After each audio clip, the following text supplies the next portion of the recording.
Bonjour à tous, dans cette vidéo je vais présenter un petit rappel consacré au chapitre cinématique du point matériel et changement de référentiel, dynamique du point matériel et théorèmes généraux.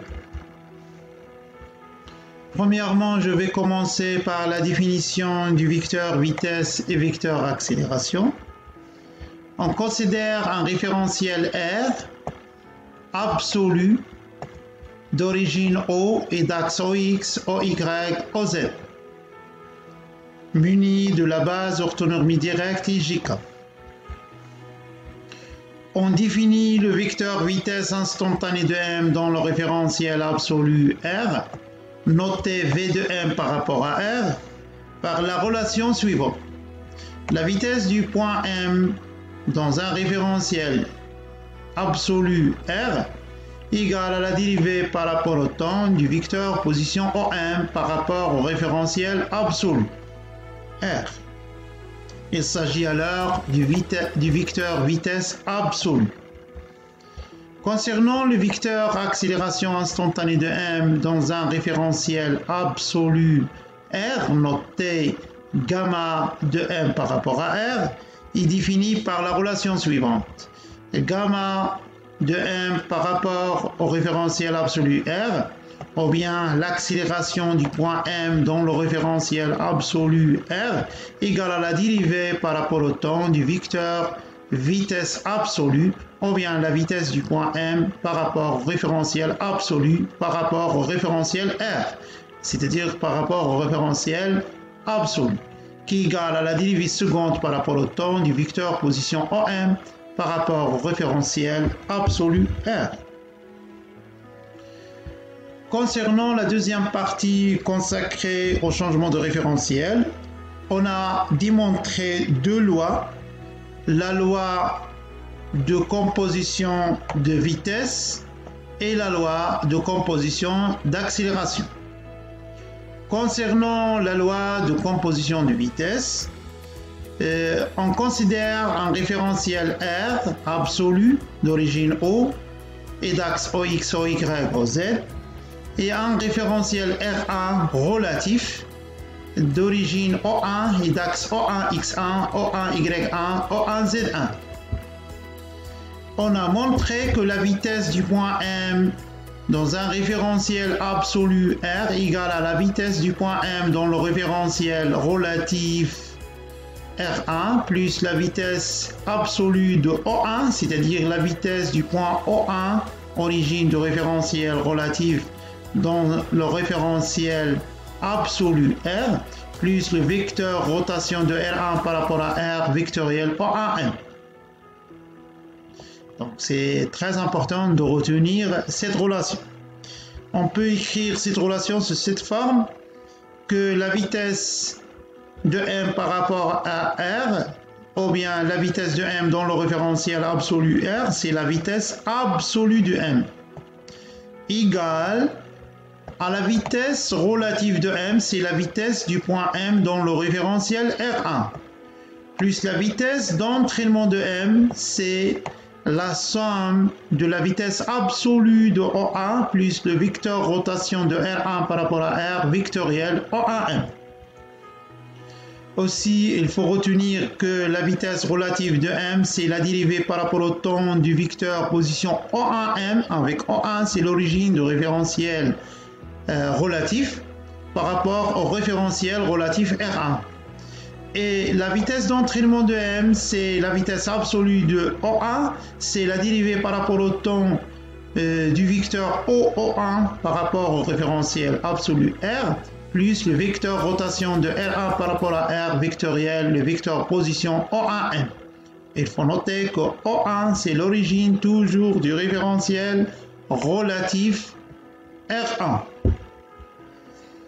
Concernant la loi de composition d'accélération, toujours on va prendre que R, c'est le référentiel absolu d'origine O, R1, c'est le référentiel relatif d'origine O1. On a montré que l'accélération absolue de M égale à l'accélération relative de m plus l'accélération de Coriolis de m plus l'accélération d'entraînement de m. Avec l'accélération absolue de m, c'est l'accélération du point m dans le référentiel absolu r.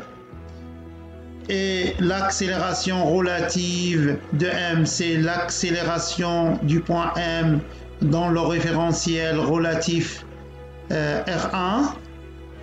Et l'accélération de Coriolis de m, c'est 2 vecteurs rotation de R1 par rapport à R vectoriel, la vitesse relative de m.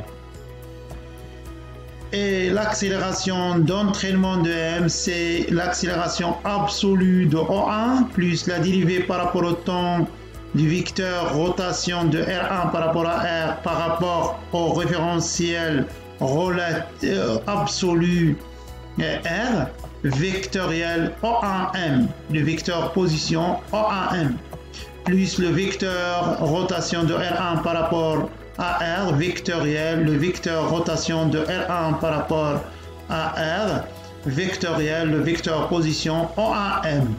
Il faut noter toujours que O1, c'est l'origine du référentiel relatif R1. Comme aussi, il faut noter que la vitesse relative de m, c'est la dérivée par rapport au temps de vecteur position O1m par rapport au référentiel relatif R1. Et que l'accélération relative de m, c'est la dérivée par rapport au temps de la vitesse relative de m par rapport au référentiel R1. Et que l'accélération absolue de O1, c'est la dérivée seconde par rapport au temps du vecteur O1 par rapport au référentiel absolu R. Concernant le troisième chapitre, dynamique du point matériel, dans lequel nous avons vu les 3 lois de Newton, je vais présenter le premier loi de Newton, c'est le principe d'inertie. On va énoncer ce principe dans un référentiel galiléen. Si un point M est isolé ou bien pseudo-isolé, c'est-à-dire la somme des forces réelles ou bien extérieures exercées sur le point matériel est égale au vecteur nul, alors la vitesse du centre d'inertie du corps ou bien du point matériel M, c'est-à-dire la vitesse du point M, égale une constante. Si cette constante égale le vecteur nul, alors le point M est au repos. Si cette constante est différente du vecteur nul, alors le point M est en mouvement rectiligne uniforme. Concernant le deuxième loi de Newton, c'est le principe fondamental de la dynamique, notre PFD, on distingue 2 cas. Selon le référentiel d'étude. Si le référentiel d'étude c'est un référentiel galiléen R, alors la somme des forces extérieures ou bien la somme des forces réelles appliquées au point M, au point matériel M, égale au produit de la masse de M et l'accélération absolue de M, c'est-à-dire l'accélération de m dans le référentiel galiléen R. On peut l'écrire que la somme des forces extérieures égale m gamma a de m. Donc si ici le référentiel d'étude est un référentiel galiléen. Si l'étude est dans un référentiel non galiléen R1, alors le PFD ou bien le principe fondamental de la dynamique s'écrit comme suit. La somme des forces extérieures plus la somme des forces d'inertie ou bien la force d'inertie d'entraînement plus la force d'inertie de Coriolis égale m gamma r de m. Ici, gamma r de m, c'est l'accélération relative de m. Donc, si le référentiel d'étude est un référentiel non galiléen, alors il faut ajouter les forces d'inertie, ou bien les pseudo-forces, la force d'inertie d'entraînement et la force d'inertie de Coriolis. Comme aussi, il faut utiliser l'accélération relative de M. Et par suite, on peut écrire le PFD dans un référentiel non galiléen, la somme des forces réelles plus la force d'inertie d'entraînement plus la force d'inertie de Coriolis égale M gamma R. Il faut bien retenir cette relation lorsque l'étude se fait dans un référentiel non galiléen. Aussi, il faut noter que la force d'inertie d'entraînement égale moins M gamma E. Et par suite, il faut savoir calculer correctement l'accélération d'entraînement de M.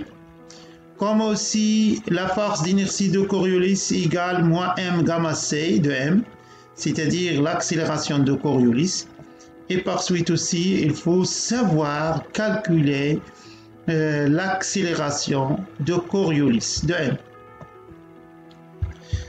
Concernant le chapitre théorèmes généraux, je vais présenter seulement le théorème de la quantité de mouvement et le théorème du moment cinétique. Toujours, on va considérer R un référentiel absolu d'origine O et R1 un référentiel relatif d'origine O1.